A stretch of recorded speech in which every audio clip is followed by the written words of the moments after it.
Speak मके अनुभव श्रृंखला की इस अंतिम कड़ी में आप सभी का स्वागत है।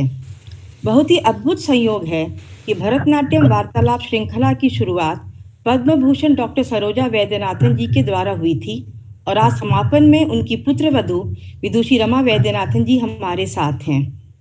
रमा जी नमस्कार, हमारे कार्यक्रम में आपका स्वागत है।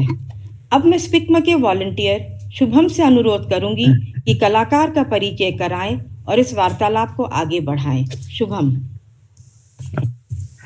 Vidushi Rama Vaidyanathan ji is one of the foremost Bharatanatyam dancers of her generation.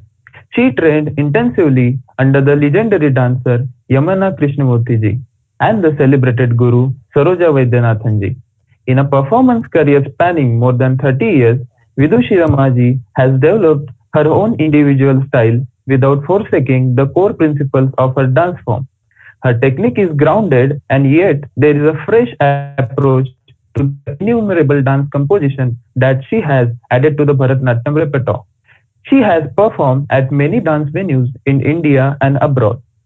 She is the recipient of Sangeet Natak Academy Puraskar for the year 2017 and other prestigious awards such as Kalai Mamani, Kalashri, Kumar Gandharva Puraskar, Nadana Mamani, Vani Kala Sudhakara, Nitya Chudamani. As the director of Ganesha Natyalaya, New Delhi, she has been actively engaged in teaching for more than 25 years. Vidushi Ramaji balances a hectic performance schedule while conducting workshops and master classes all over the world, inspiring a whole generation of dancers. We welcome you, ma'am, and I request you to please start the interaction. Namaskar. Thank you. I'm excited here, and I thank SPIC for giving me this opportunity to be able to share my thoughts all over.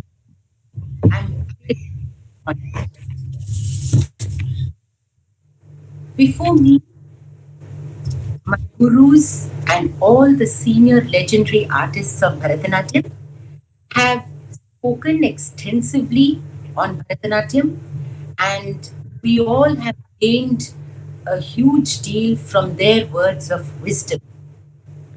And therefore, I don't want to repeat what all they spoke, because I think what they spoke was something which was so beautiful and so full of knowledge. I thought I will take up another aspect of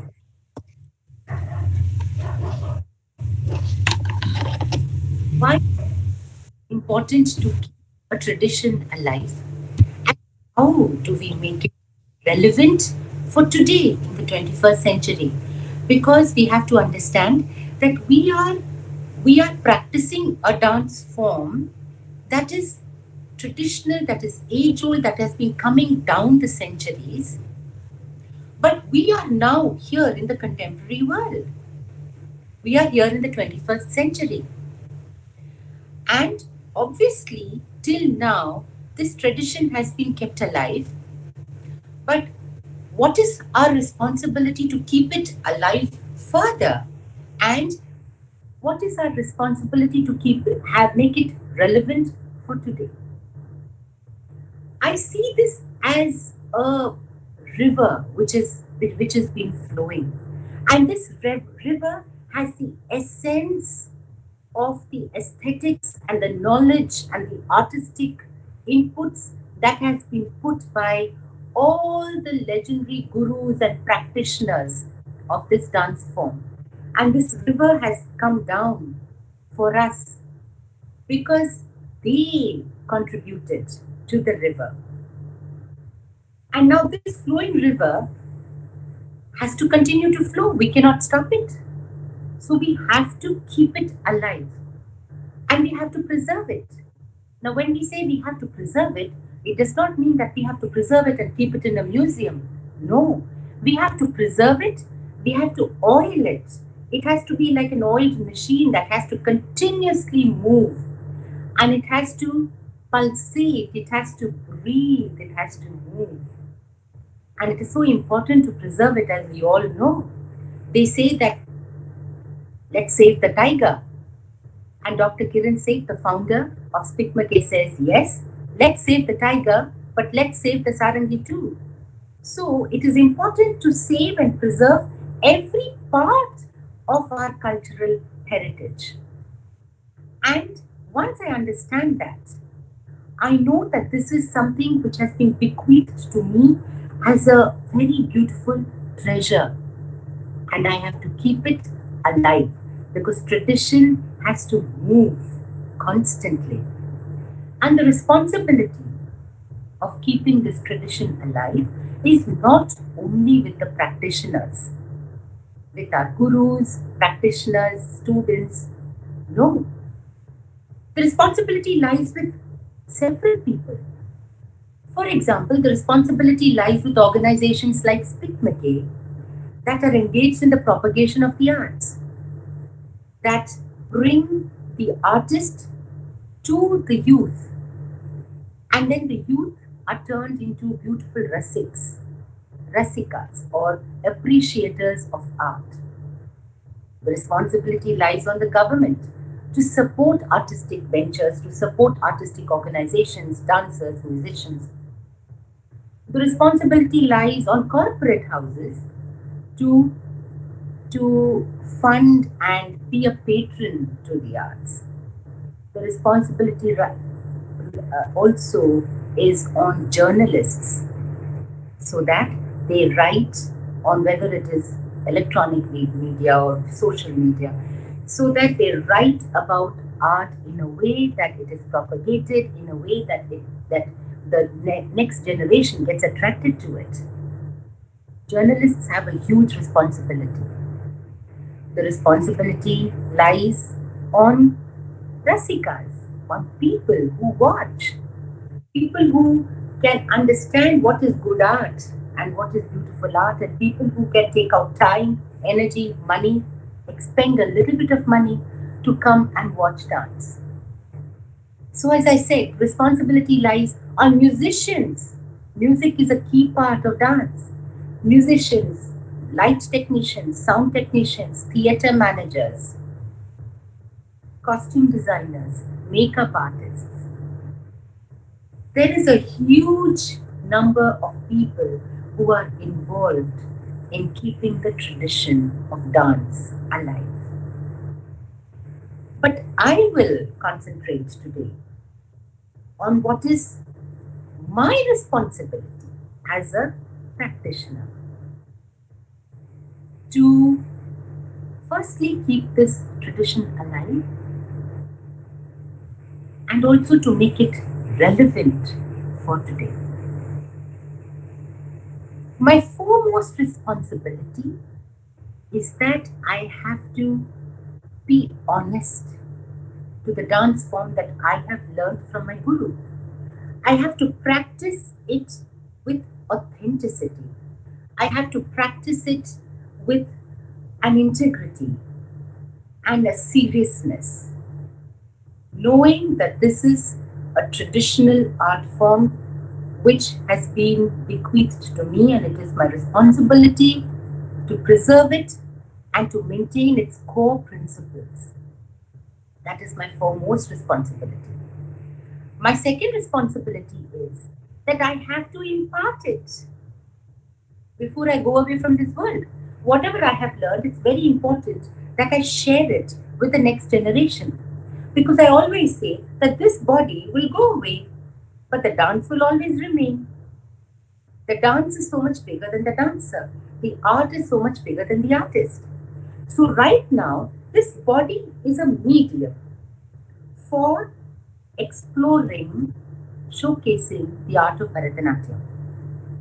And while this body is a medium, I have to make full utility of it. So I have to impart it to the next generation.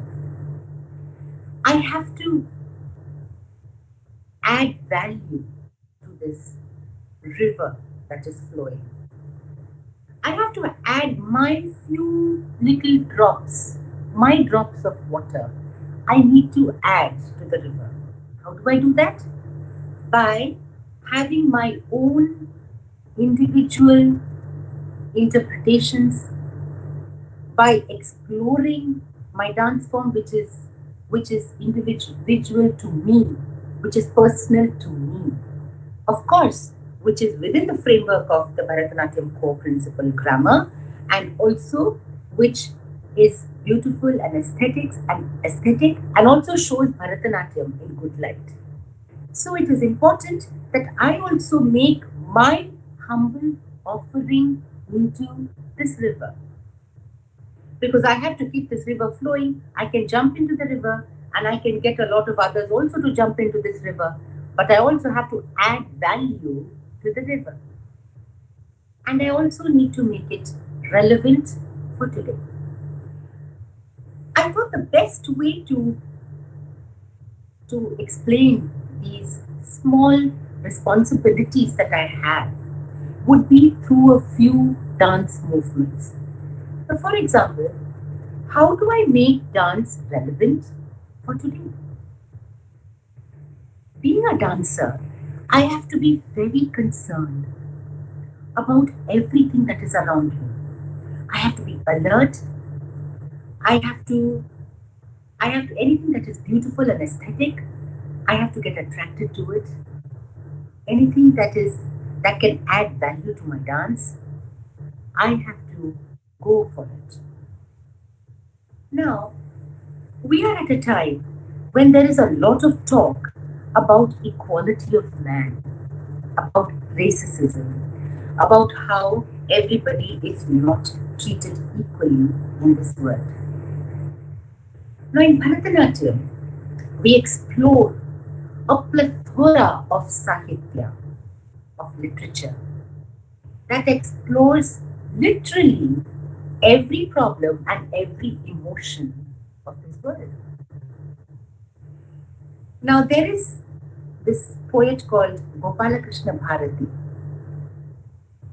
and he was a Shiva Bhakt, he was a Shaivite saint of the 19th century, and he wrote this song about this man called Nandanal, who was actually supposed to be of a lower caste, and he was not allowed entry into the Chidambaram temple. So Gopalakrishna Bharati wrote this beautiful song about Nandanal, who is standing outside the temple of Chidambaram, wanting to go in. And he looks at the Lord and he says, "Please, can I come in? Varagalamo ayya, please, can I come in? Can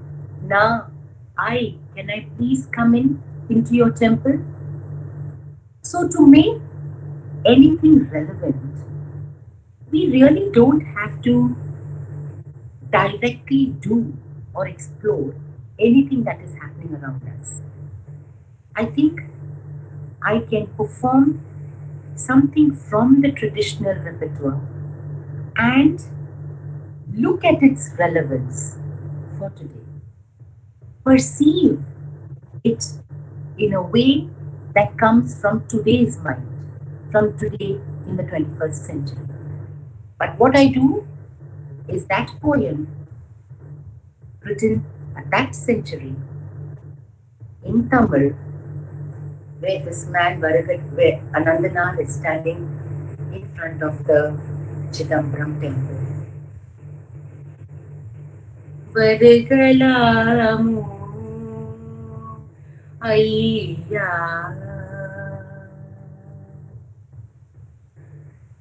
varagalamu ayya, naan varagalamu ayya, naan varagalamu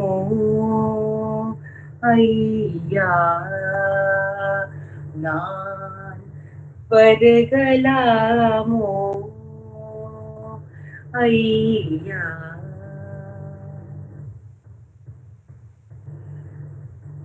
Coming back to the point where I said we need to add value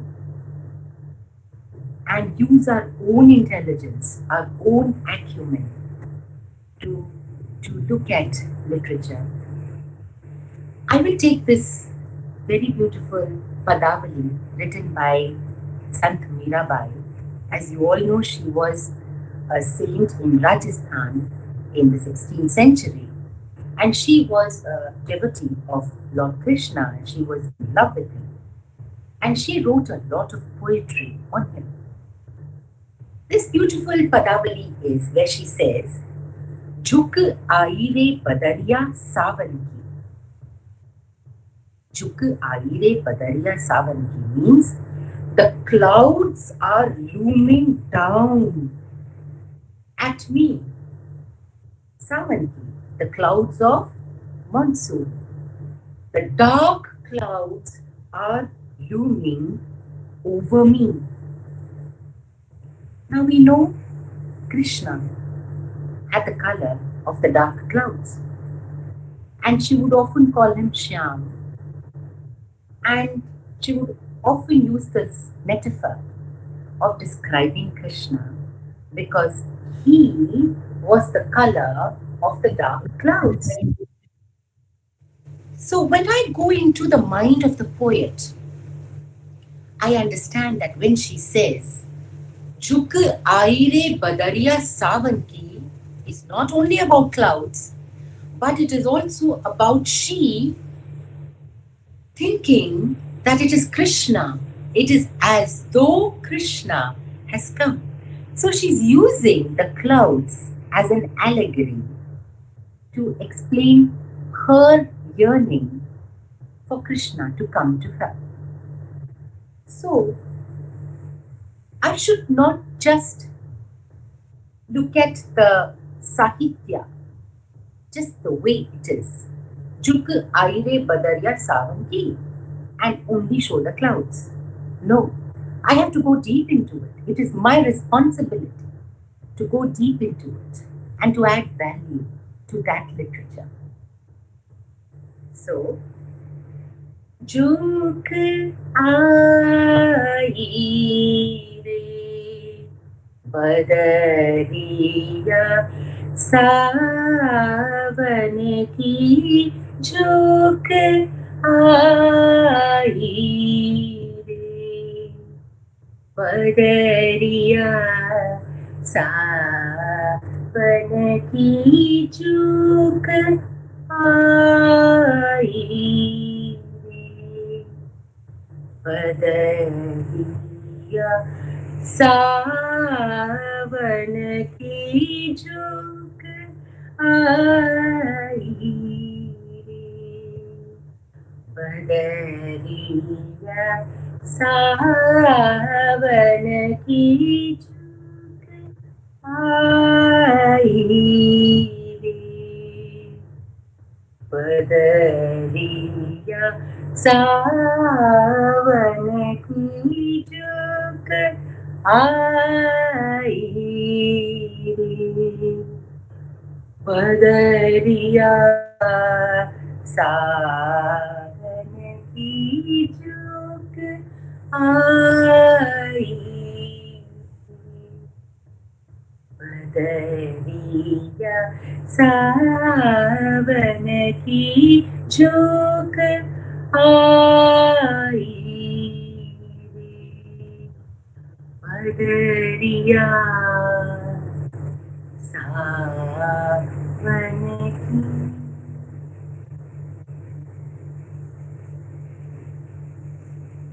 When we look at literature, we humanize our gods. I think it is very important to humanize them because the God, as you say in Indian philosophy, is not somebody who is sitting in heaven. It is an energy, it is a consciousness, it is an awareness that is within you. And anything which is within you has a very close relationship with you. So in the literature that we explore, in the Abhinay that we explore in Bharatanatyam, we look at God as master and servant, as two friends, as lovers as mother and child different relationships, and we humanize them in the sense we make fun of them, we taunt them, we play with them, we get angry at them, we are sarcastic with them. So we explore this plethora of expressions to explore Sahitya. I'll give you one example. Again, it is this Tamil composition by this poet called Papanasha Mudalayar. And he wrote this poem about the devotee who comes in the Tiruvarur temple of Tyagaraja in Tamil Nadu. And he comes there and he stands in front of one of the deities, not the main deity of Tyagaraja, but one of the deities of Tyagaraja, where only the face of the idol can be seen. And it is said that the rest of the body is submerged in mud. So you can actually see only the face. So the poet says, why are you showing me only your face and not the rest of your body? What is the secret that you want to have? What is the that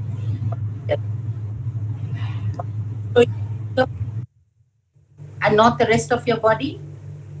So can you imagine? In dance, we have this liberty to talk one-to-one with the God and treat him like somebody I would talk to who is in front of me. Like somebody who comes in front of you and then you talk to him. Why are you not doing this? What is it? Something wrong with you, huh? Like the way you would tell your friend. That is the way we talk to gods. So, Mukhatai Kati, you're showing me your face. Deham, body. Murumayam Katamal, the whole body you are not showing me. Mood Mandiram. What is the tantric secret? What is the mystery? Mandiram. Yedaya. What is it? Tell me. Tell me, what is it?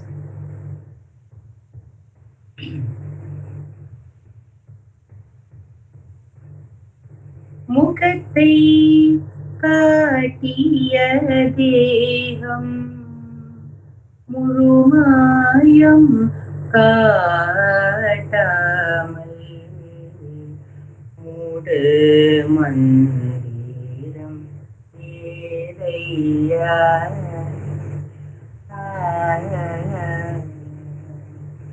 Mukhatai Katiya Deham Murumayam Katamal Mude Mandiram Yedaya.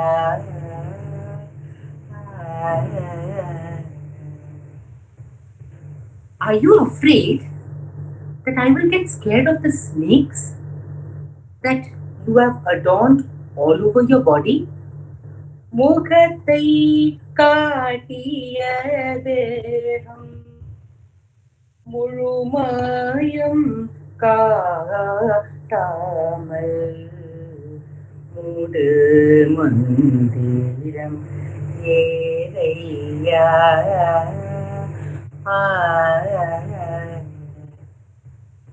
Or are you afraid that I will get attracted to that beautiful tiger skin that you're wearing it and I will remove it away from you? Mukhatai Katiya Deham Murumayam Katamal Mude Mandiram Yedaya.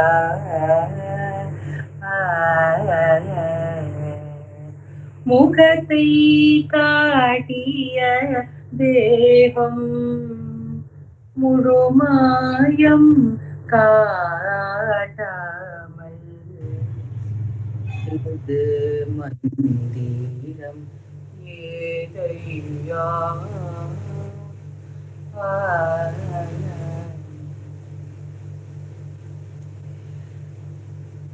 Now that I have received such a beautiful gem from my gurus,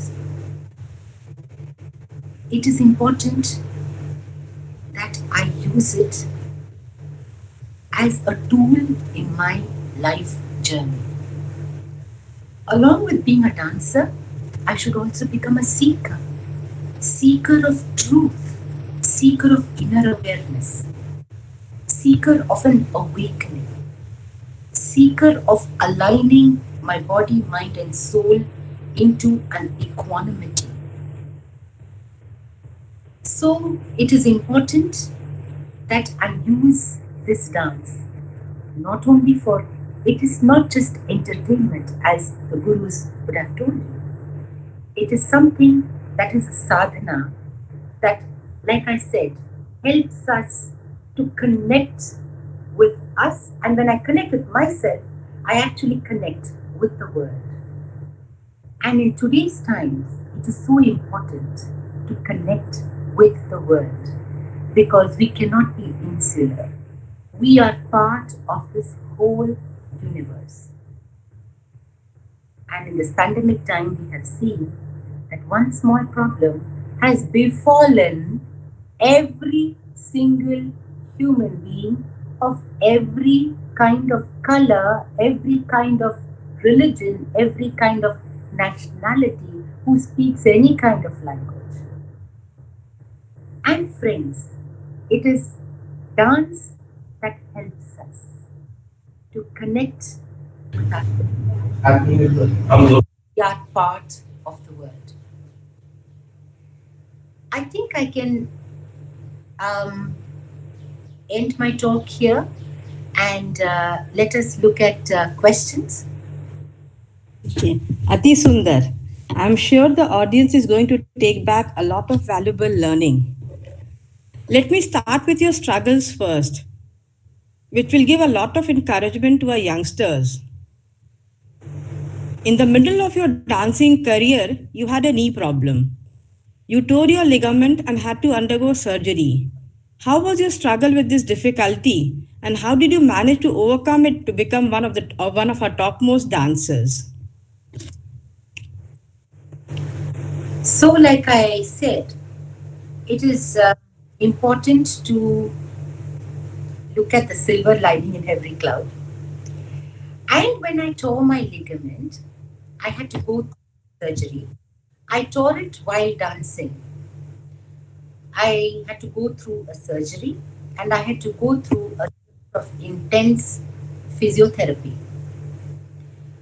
And I was so strong on my physiotherapy that my knees actually became stronger than they were before.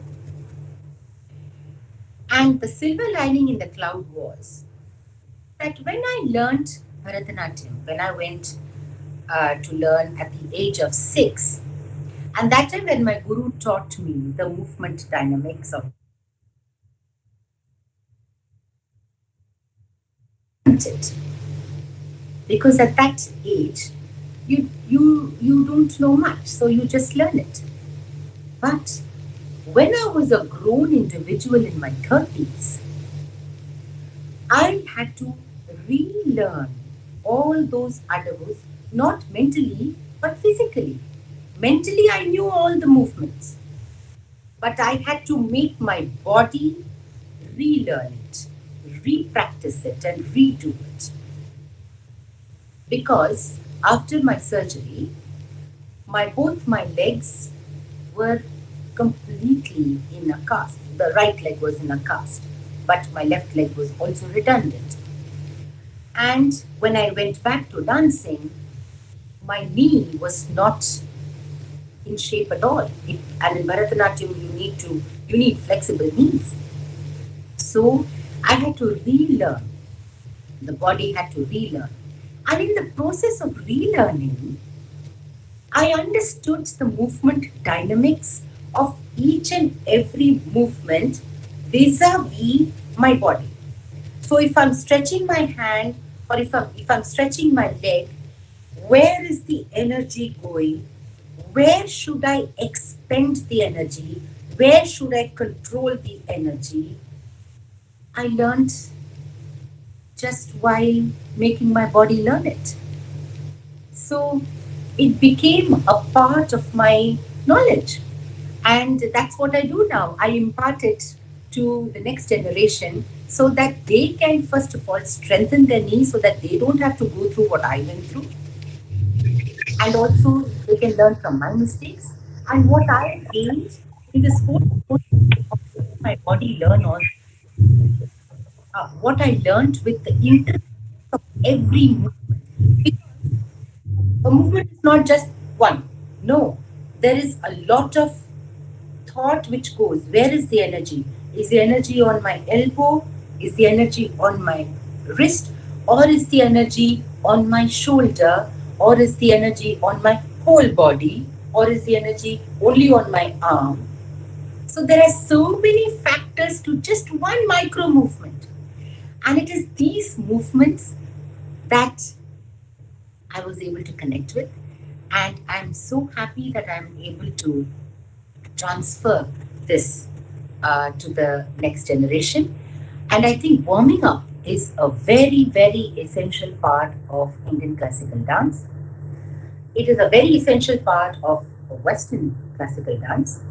And we have to make it a very essential, imperative part of Indian classical. Warming up your joints, warming up your limbs before you start dancing. So that is the mistake I made, and I don't want the next generation to make the same mistakes.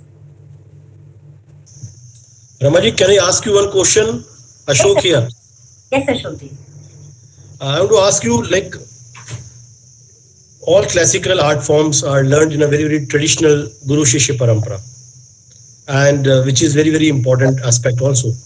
But looking at today's age, the younger crowd, the younger generation, so what do you think? How can they relate or connect in 21st century through this art? So, first of all, it is very important for the today's dancer, like I said before, to be very authentic and to be very honest and practice the dance form with a lot of integrity. And I think you need to at least spend 15 years learning, completely learning the dance form.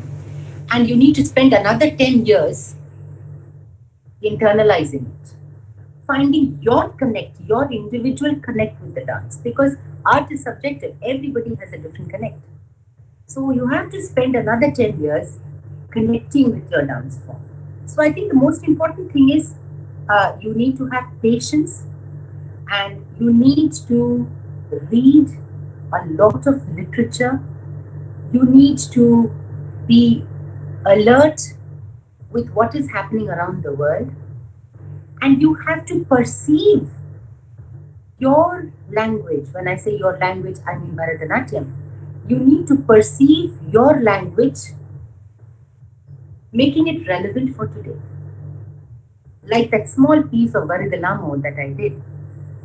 I didn't do anything different, but I am just pointing out the relevance of that song that it has for today's time. So this making it relevant for today is a long process, and like I said, it will happen when you connect, when you find your own connect with it.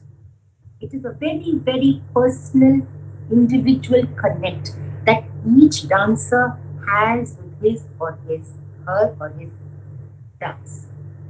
So in today's time, Ashokji, I would say that it is very, very important for the young dancer to maintain that strong balance of tradition and transition.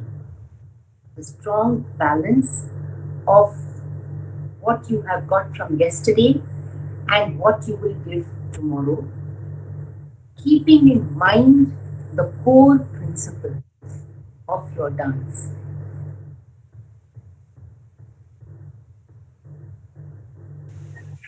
Okay, ma'am. The next question is, please share your experience with the Speak Mackay and how it is impacting the young minds according to you. I have been extremely fortunate to have been a part of the movement called SPIC MACAY for several years now. I think more than 25 years. Every performance, like they say, like they say in corporate world, that you can have a fantastic salary and all of that, but you need job satisfaction. I think job satisfaction is something which is so important. And when I perform in front of those children and I see them understanding everything, or I see them just mesmerized and they go into a different world, I feel blessed. I feel blessed, and I always give a small thank you to God for making me a dancer, because I have been able to bring that kind of awareness, little bit of divinity within these little kids through my dance. I've had little children coming and crying and telling me, मुझे नहीं पता मैं क्यों रो रही हूँ, लेकिन मैं रो रही हूँ. Or I have had children coming up to me and saying, मुझे कुछ समझ में नहीं आया, लेकिन मुझे बहुत अच्छा लगा. Once in school in Delhi, there was this young Sikh boy who came with a cute little Judy. He came up to me and he said, "Ma'am, मैं तो भरतनाट्यम पहली बार देख रहा हूँ, मुझे बहुत अच्छा लगा." I said, "That's very good. क्या नाम है आपका?" He said, "मेरा नाम मनमीत सिंह है." Now, Manmeet Singh is a 30-year-old man. He is a deep connoisseur of classical arts. In Delhi, whenever I go for any classical dance performance, I see him there, and I see him there with his wife, and I think he's converted her also into a dance lover. That little boy who had never seen Bharatanatyam ever in his life before for the first time, now is a Rasik. And whenever I see him, I smile and I feel so happy and thrilled. And I want to say that it is because of SPIC MACAY that this has been possible. And I have been able to share my dance with these thousands of students all over the world. And it has been, and any piece, do you know this is a secret? Any piece that I choreograph first, when I conceptualize it and I've choreographed it, I always present it for a SPIC MACAY performance first. Because if the children have understood it, if the children have come into it, have come into the piece, or if I have been able to communicate the essence of this composition to children, then I can communicate with anybody, with everybody. So I always present my new compositions. I premiere my compositions for SPIC MACAY, and it has been an absolutely fantastic journey. And I want to thank SPIC MACAY once again for giving me this opportunity. Okay, ma'am. So the next question is, which is your most memorable performance till now? And please share your experience regarding it. Several memorable performances. Like for Aligarh, I got off the train and I found out that my mridangist couldn't come because right at the station, when he was lifting the mridangam, his shoulder blade came off and he couldn't play the mridangam. And just before me, Tijan Bai was performing in that festival, and she had a tabla artist, and I requested the tabla artist to play for me. And here in Aligarh, with these thousands of people sitting there, I was doing Bharatanatyam with a tabla artist who I had never met before. And I just told him, just follow the music, just follow me. I told him to enjoy himself and not feel tensed. And I thought to myself, I'm also going to enjoy myself and not get tensed, that he's not going to be supporting. I'm not going to get a percussionist support. It's very important for a dancer to get a percussionist support.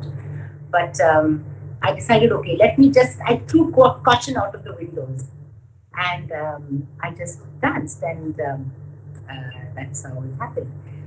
Another very, very memorable performance is once in Moscow. I was performing it was an ICCR performance where I was an Indian delegate sent by the Indian government to celebrate the friendship between Russia and India. And I was performing in this beautiful theater with 2,000 people sitting, and I was so thrilled. I finished my performance, and everybody stood up and gave me a standing ovation, and I was so thrilled. I was on cloud 9, and that, okay, I'm performing, and everybody's standing, everybody has liked the performance so much, and everybody's clapping. And I walked back to the green room feeling totally elated about myself, when one Russian lady came running to me in the green room across the corridor. She came running to me and she said, "Your dance was very good. Your dance was very, very good." I said, "Oh, thank you, thank you." Then she looked at me and she said, "But what is your name?" So I just looked at her. And then I realized that they were not clapping for Rama Vaidyanathan. They were clapping for what I represent. They were clapping for what I stand for. They were clapping for the art form that this medium showcased. So this body is just a medium. That is the moment I realized that I am so small and the art is so big. And whatever I do will be always only so much for that art, for that dance. So that was a moment in my life when I looked at her and I did not even give her my name. I said, "It's okay. It's okay." That's when I realized it's okay if she even doesn't know my name. If she has appreciated the art of Bharatanatyam, which has come through this medium, it is fine. So that was a very cathartic moment in my life.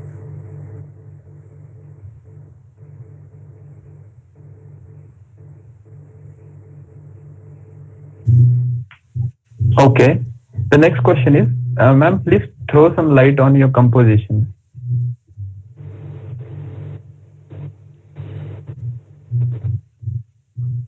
I always like to take poetry and create my own piece, conceptualize my own piece around it. And I have worked on a few productions. One such production was called Chitravali. It was based on the miniature paintings of North India. Those beautiful paintings of Krishna, Radha, Krishna and Radha sitting under the tree, Krishna doing the Ras Leela with the Gopikas, Krishna playing with his cowherds while he's herding the cows. And these paintings are so beautiful. And I said, okay, I will create a production. It will be as though the characters of the painting have jumped out, they have danced, and they have gone back into the painting. Because when you see a miniature painting, it is not just the painting, it is not just that moment which has been frozen in that whole painting.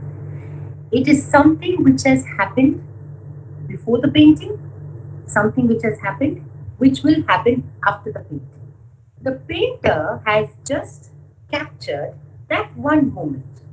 So I try to imagine what has happened before these characters came onto the painting, and after this moment is over, what is going to happen.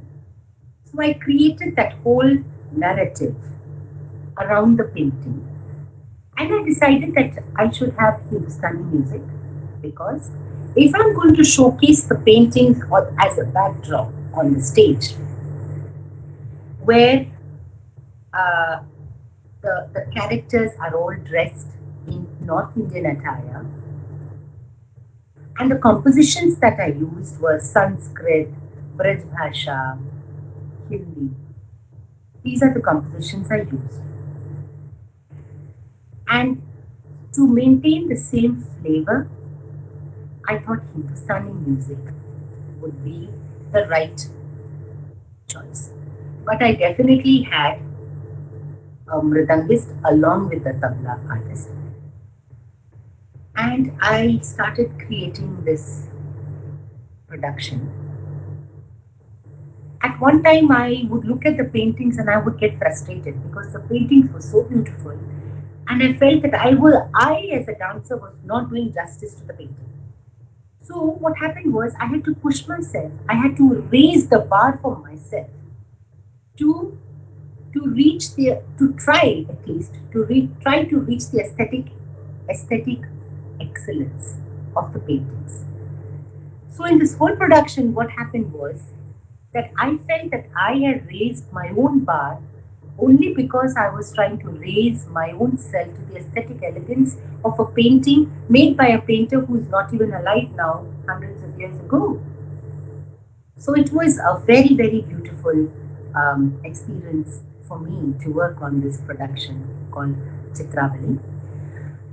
My latest work is called Vivartana, When Dance Transforms, because I strongly believe in the transformational power of dance.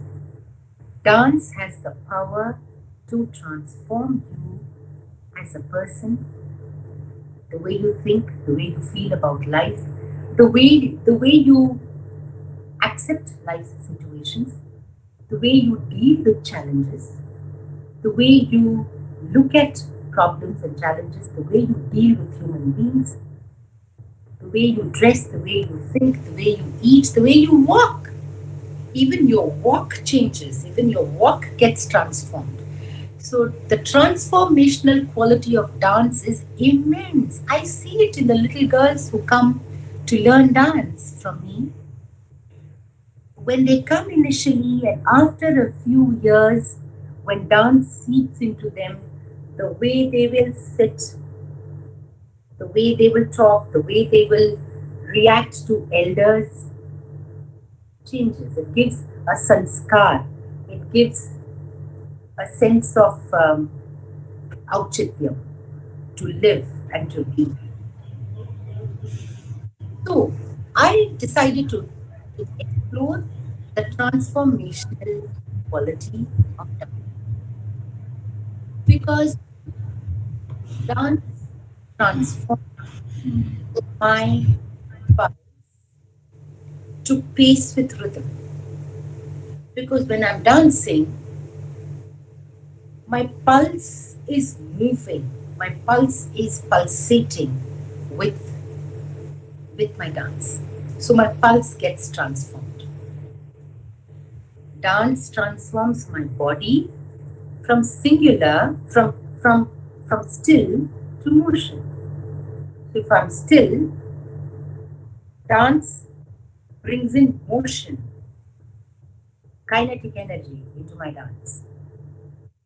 Dance transforms the space around me because I start carving geometry in space. Like students, you use your geometric instruments to make circles and squares, triangles on your book. You use your geometric instruments. We also carve geometry. We also do geometry. But for us, the book is the space. And where are our instruments?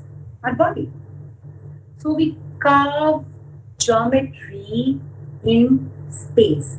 So the space around me gets a different energy, gets a different flavor. So the space around me gets transformed completely.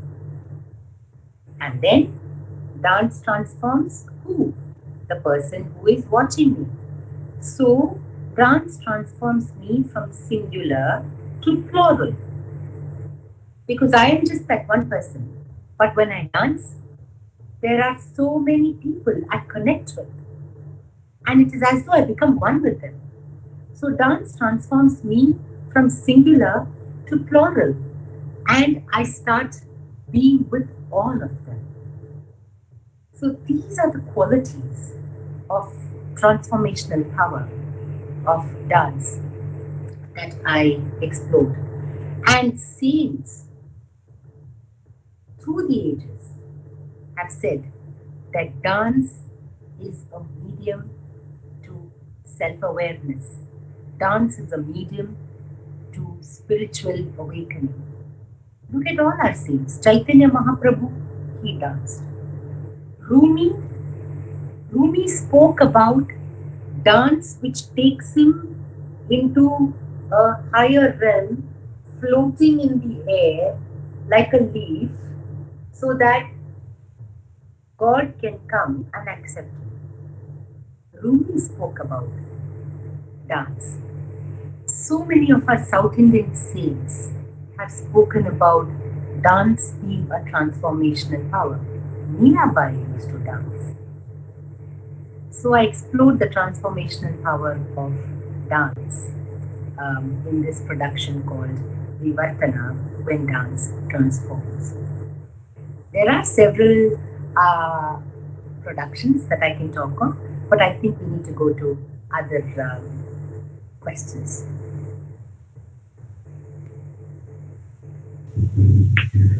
Okay, ma'am. Lastly, what message would you like to pass on to the youth of our country?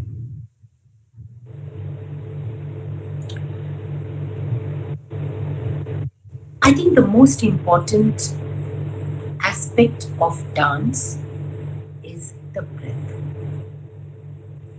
because it is the first rhythmic movement that we come across, that any living creature comes across, encounters. It's the breath. So, breath is what is the inherent quality of dance in a human being. So when I'm standing, I am static and dynamic at the same time. I'm static because I'm just sitting, but I'm also dynamic because I'm dancing within. The breath is moving. It's like the tree. The tree is static and dynamic at the same time. The tree is moving, it's growing every single second, its cells are multiplying. But when you look at the tree is static. It is embedded to the ground, static and dynamic. The breath gives us the quality of being dynamic while we are static. And the breath is a crucial part of dance because it is the control of breath, it is the manipulation of breath that gives us the power to dance with a sense of excellence. And breath is also a, the biggest unifying factor in this universe, I feel.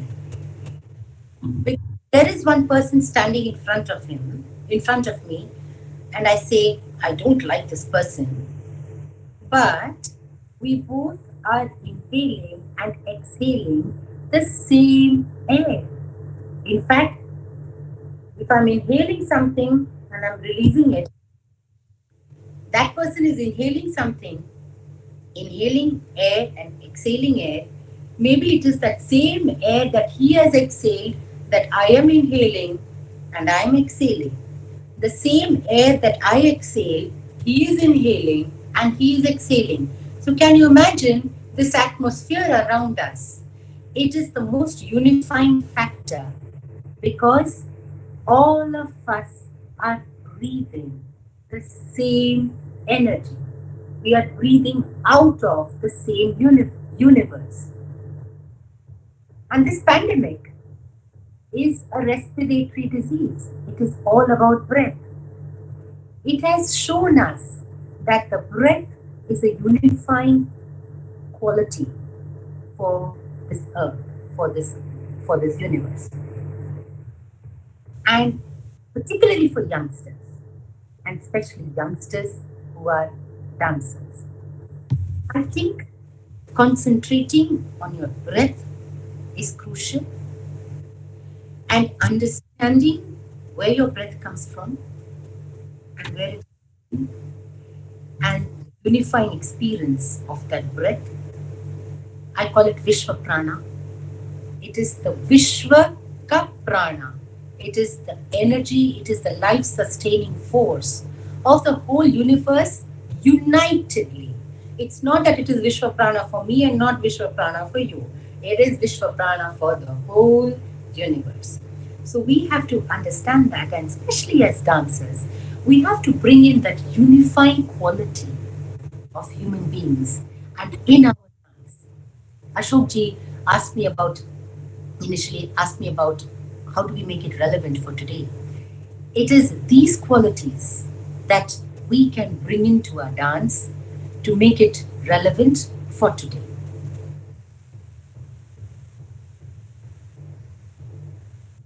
Yeah. Ramaji, it was a very nice interaction. I'm sure the audience must have been inspired by you. One last question. You were a student of Saroja ji. Now your daughter is taking the family tradition forward. How do you perceive your relationship as a Shishya of Saroja ji and Guru to your daughter?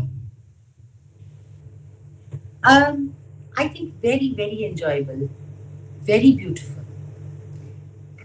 Because my relationship with Guru Saroja Vaidyanathan is on several levels.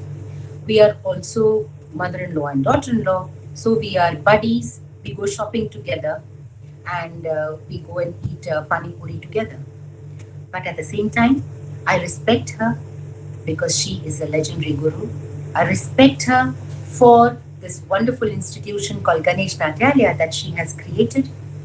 I respect her for the wisdom that she has given me and for the guidance that she has given me in this path of becoming a dancer.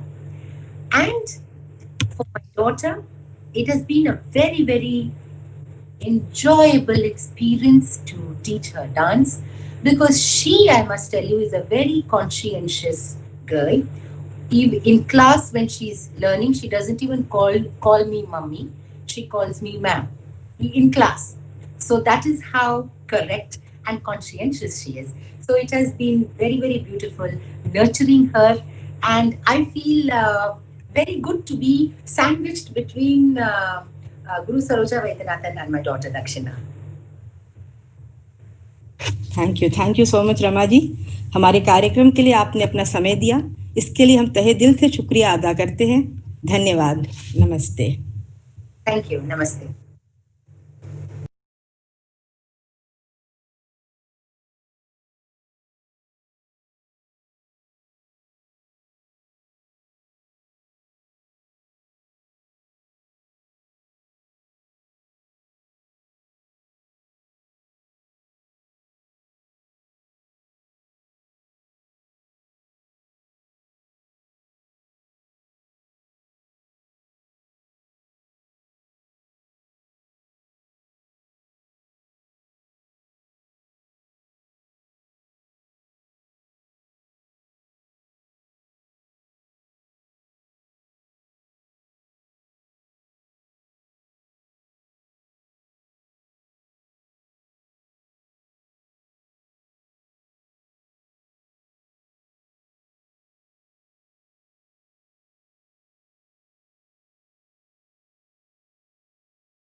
Namaskar, a very warm good morning. I welcome you all once again to the last day of our workshop. I hope you all wholeheartedly followed the ashram's schedule given by SPIC MACAY.